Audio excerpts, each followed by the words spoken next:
majina anaitwa Benson Wakatare, ni afisa mradi kutoka shirika la SOS Children's Villages. Siku hii ya leo SOS imeungana pamoja na wadau wa maendeleo, lakini watetezi wa haki za binadamu pamoja na haki za watoto katika kusherehekea kilele cha siku ya mtoto wa kike ulimwenguni.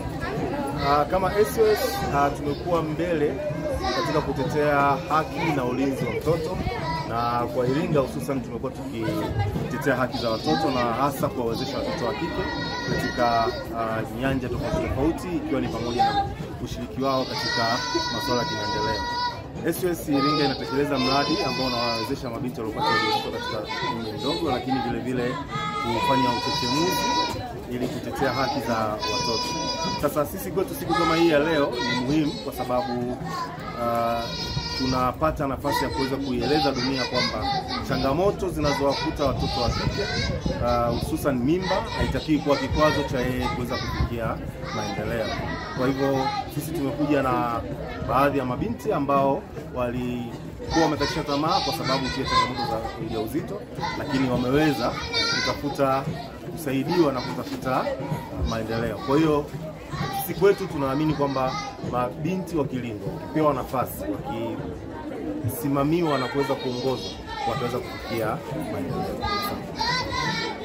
Sisi tunaipongeza serikali kwa sababu kama taasisi tumepiga kelele sana kuhusiana na kutoa nafasi kwa mara ya pili kwa hawa mabinti, lakini tunashukuru kwamba serikali imeona umuhimu na imetoa nafasi hiyo kwa ajili ya mabinti.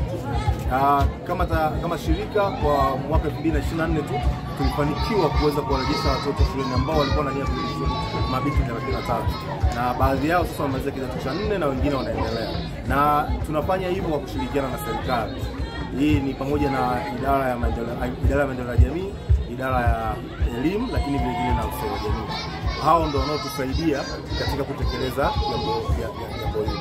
Sasa sisi tunaona wapi hawa mabinti? Tunaamini kwamba kama alikatisha masomo kwa sababu za ujauzito, hiyo bado haitakiwi kuwa kikwazo, na kwa sababu wamepewa nafasi, amepewa fursa, na tunaendelea kuwaita wadau wengine waweze kutoa nafasi kama hizo kwa mabinti ambao walikatisha masomo. Kwa sababu ipo mifano mbalimbali ya watu ambao wamefanikiwa, ambao walipata ujauzito katika umri mdogo, wengine kwa namna ambayo haipendezi sana, pengine alibakwa ama alifanywa kitu cha ukatili na akakatisha.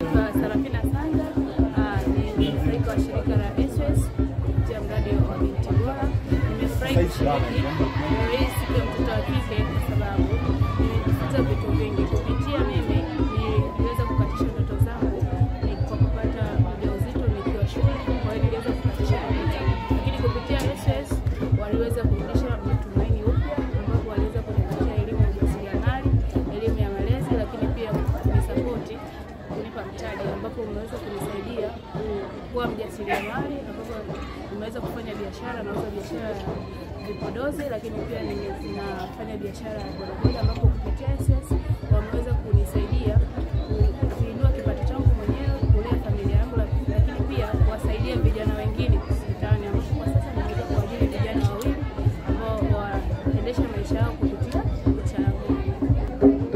Siku hii ni ya muhimu sana kwa sababu tunakutana na mabinti wenzetu ambao tunaweza kuwaambia umuhimu wa kusoma, umuhimu wa kupambana na umuhimu wa kujiamini, lakini pia ni siku muhimu kwa sababu tunaweza kukutana na wadogo zetu ambapo tunaweza kuwaelimisha umuhimu wa wao kutimiza ndoto zao, kwa sababu mimi niliweza kukatisha ndoto zangu, lakini nikakutana na SOS. Kwa wao pia wanatakiwa wakazane wasikatishe ndoto zao, kwa sababu mimi leo nimekutana na SOS, kesho siwezi jua wao watakutana na nani. Ninaomba wazazi, walezi na jamii kwa ujumla tuendelee kuwa washauri na walinzi wa watoto wetu, kuwasimamia katika masomo pamoja na kuwapa nafasi ya kuonyesha vipaji vyao, ikiwa ni pamoja na kupokea na kujali na kuwatimizia haki zao, bila kusahau kupokea maoni wa kufanyia kazi yale wanaoyaona yanafaa kuwajenga katika maisha yao. Kwa hiyo ninachotaka ukisema, ndugu zangu, kama ambavyo tumejumuika leo hapa kutathmini mipango yetu, mikakati yetu ya namna ya kumlea vyema mtoto wa kike ndani ya mkoa wetu, ni jukumu la kila mmoja kuhakikisha kwamba tunafanya hivyo kwa vitendo, kuhakikisha mtoto wa kike anapata malezi bora, elimu bora, ujuzi na maarifa yatakayomfanya kuwa binti bora katika maisha yake. Leo dunia inahitaji wataalamu katika maeneo mengi sana, na utaalamu hauna jinsia. Sio kosa kwa mtoto wa kike kuwa injinia mzuri, sio kosa kwa mtoto wa kike kuwa mwanasheria mzuri. Ni jukumu letu kama jamii kuendelea kuwatengeneza, kuwalea na kuwawekea misingi bora, ili kwa maarifa na ujuzi tunaowapa waje walisaidie taifa letu mbele ya safari. Na kwenye hili Tanzania tumepiga hatua kubwa sana. Nadhani mnakumbuka baada ya kuwa na kasumba kwamba kila mtoto anapopata ujauzito sheria yetu inamuondoa shuleni, yalifanyika mageuzi ya makusudi ili kuhakikisha mtoto huyu asipoteze haki ya kupata maarifa na ujuzi. Leo asilimia kubwa ya watoto ambao walipata changamoto ya ujauzito mashuleni tumeweza kutengeneza utaratibu bora wa kuwarejesha kwenye masomo, na asilimia kubwa ya hao wanarejea kwenye masomo wamefanya vizuri kwenye masomo yao na wanaendelea kuzikimbiza ndoto zao. Kabla ya kupata huo msaada, matatizo anayoyapitia huyo mtoto ni makubwa sana. Asitokee mtoto yoyote hapa akadhani eti kwa sababu yako mashirika ambayo yatanisaidia nikipata ujauzito basi ndio ajiachie tu.